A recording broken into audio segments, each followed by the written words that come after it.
बात करेंगे। लोकसभा अध्यक्ष ओम बिरला देहरादून पहुंचे और स्पीकर के आगमन पर उनका जोरदार स्वागत किया गया। लोकसभा अध्यक्ष इस वक्त पंचायती राज के कार्यक्रम में भाग ले रहे हैं। कार्यक्रम में सीएम रावत ने वर्चुअली शिरकत की और इसके साथ ही पंचायती राज मंत्री अरविंद पांडे समेत कई गणमान्य वहां पर मौजूद रहे। कार्यक्रम का मकसद पंचायत सदस्यों को संसद की कार्यकारिणी और लोकतांत्रिक सिद्धांतों से रूबरू कराना है और कार्यक्रम में सूबे की सभी पंचायतों के प्रतिनिधि मौजूद हैं और इस दौरान सीएम ने पंचायतों में किए जा रहे कामों की जानकारी भी दी है।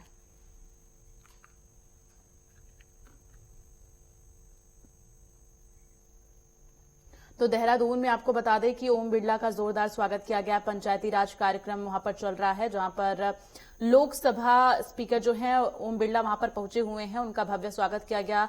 आपको बता दें कि सीएम त्रिवेंद्र सिंह रावत इस कार्यक्रम के दौरान कई बातें कही उत्तराखंड के विकास के लिए और किस तरह से उत्तराखंड लगातार विकास की पथ पर मजबूती से आगे बढ़ रहा है, इसके बारे में उन्होंने जानकारियां भी साझा की हैं। आपको बता दें कि सीएम त्रिवेंद्र सिंह रावत वर्चुअली इस कार्यक्रम से जुड़े हैं, वो कार्यक्रम में शिरकत नहीं कर पाए हैं और वर्चुअली ही वो लोगों को ये बता रहे हैं कि किस तरह से उत्तराखंड को विकसित करने के लिए, विकास में आगे बढ़ाने के लिए तमाम जो चुनौतियां हैं उनका सामना करना पड़ा, लेकिन लगातार सरकार मजबूती से उन तमाम चुनौतियों का सामना कर रही है और इसके साथ ही जो वहां के लोग हैं उन्हें रोजगार प्रदान करने के लिए सरकार किस तरह से प्रतिबद्ध है और आगे किस तरह की रणनीति बनाई जाए ताकि जो पलायन है उसको रोका जा सके, इस बारे में उन्होंने जानकारियां भी साझा की हैं। साथ ही उन्होंने ये भी कहा कि हम सीमांत के लोग हैं और ऐसे में भारत माता की जय की जो हुंकार है वो सीमा पर तैनात जवानों तक पहुंचनी चाहिए और ये तभी संभव हो पाएगा जब गांव से पलायन रुकेगा।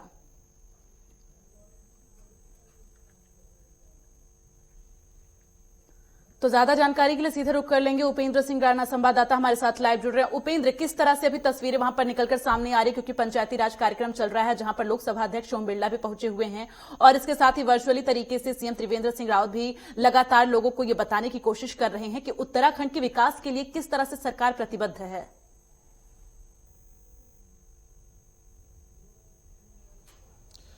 देखिए दिवसीय जिस प्रकार से आज लोकसभा अध्यक्ष ओम बिरला यहाँ पर पहुंचे थे, उनके एक दिवसीय कार्यक्रम यहाँ पर पंचायती राज व्यवस्था को लेकर यहाँ पर एक कार्यक्रम रखा गया था और इस कार्यक्रम के दौरान उन्होंने अपना उद्घोषण भी दिया। साथ ही जो मुख्यमंत्री त्रिवेंद्र सिंह रावत हैं वो भी वर्चुअल कॉन्फ्रेंस के जरिए जो है इस कार्यक्रम में जुड़े और पंचायती राज मंत्री अरविंद पांडे और जो अल्मोड़ा के जो सांसद हैं वो यहाँ पर जुड़े थे और तमाम प्रदेश के जो जिला पंचायत सदस्य हैं, जिला पंचायत जो अध्यक्ष हैं और ग्राम प्रधान हैं, वो तमाम लोग जो हैं इस कार्यक्रम में पहुंचे थे। इसमें साफ तौर पर इसी बात पर चर्चा की गई थी कि आखिर गांव का विकास किस तरीके से हो, जो ग्राम पंचायतें जो बनी हैं उन ग्राम पंचायतों का विकास आगे किस तरीके से होना है, इस पर जो है चर्चा की गई, जिसमें ओम बिरला ने राज्य सरकार की तारीफ करते हुए कहा है कि राज्य सरकार ने जो ग्राम पंचायतों में जो है काफ़ी अच्छा कार्य किया है, जिससे जो है ग्राम पंचायतों का विकास होगा और आगे भी आने वाले समय में जो है गाँव का विकास होगा। जो कई सारे जो कार्यक्रम हैं राज्य सरकार के द्वारा आज चलाए जा रहे हैं, वहीं वर्चुअल कॉन्फ्रेंस के जरिए जब मुख्यमंत्री त्रिवेंद्र सिंह रावत जुड़े तो उन्होंने भी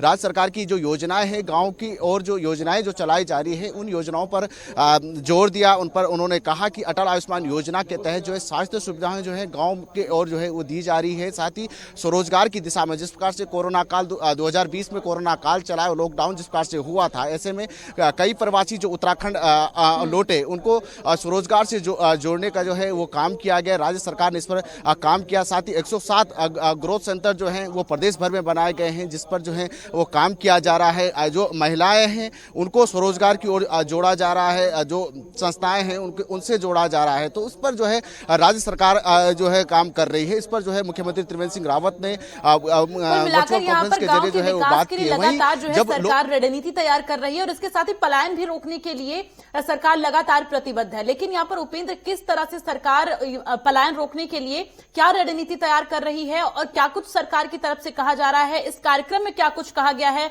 उन गांव वालों से कि जो लगातार पलायन कर रहे हैं, क्योंकि उनकी मजबूरी है पलायन करना, ऐसे में पलायन रोकने के लिए सरकार किस तरह से मजबूती से खड़ी नजर आ रही है?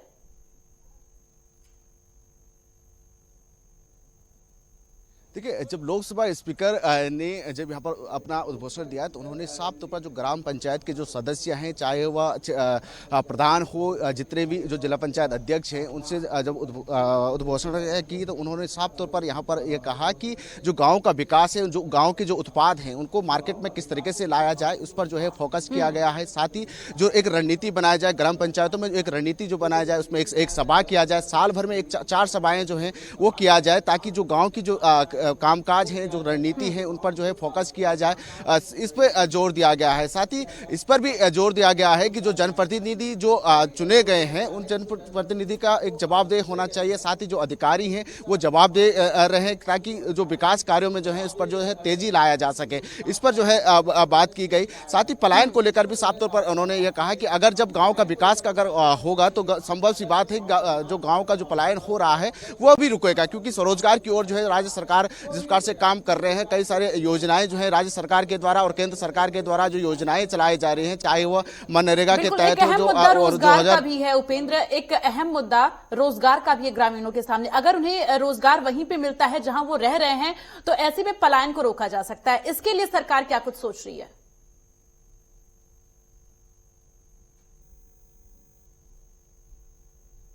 की बड़ी समस्याएं जो हैं उत्तराखंड में लगभग जो है कई सालों से चली है। हालांकि सरकारें यहां पर बदली है, लेकिन जो रोजगार का जो मुद्दा है वो लगातार बरकरार है। ऐसे में राज्य सरकार भी चाहती है कि जो रोजगार का जो मुद्दा है, इस पर जो है उनको जो है स्वरोजगार से जोड़ा जाए, क्योंकि राज्य सरकार ने कई जो स्वरोजगार से जो है लोगों को जोड़ने का काम किया है। इस बार 2020 के समय में भी रोजगार से कई सारी योजनाएं चलाए गए हैं। उद्योग से लेकर जो कई सारे उद्योगों को जो है ऋण जो है यहाँ पर लोगों को दिया है, ताकि रोजगार से जो है लोग जुड़ सके। तो इस पर काफी काम जो है राज्य सरकार के द्वारा किया जा रहा है। केंद्र सरकार कुल मिलाकर सरकार पलायन रोकने के लिए पूरी तरह से प्रतिबद्ध है। तमाम जानकारी के लिए उपेंद्र बहुत बहुत धन्यवाद। आगे भी आपसे अपडेट लेते रहेंगे। तो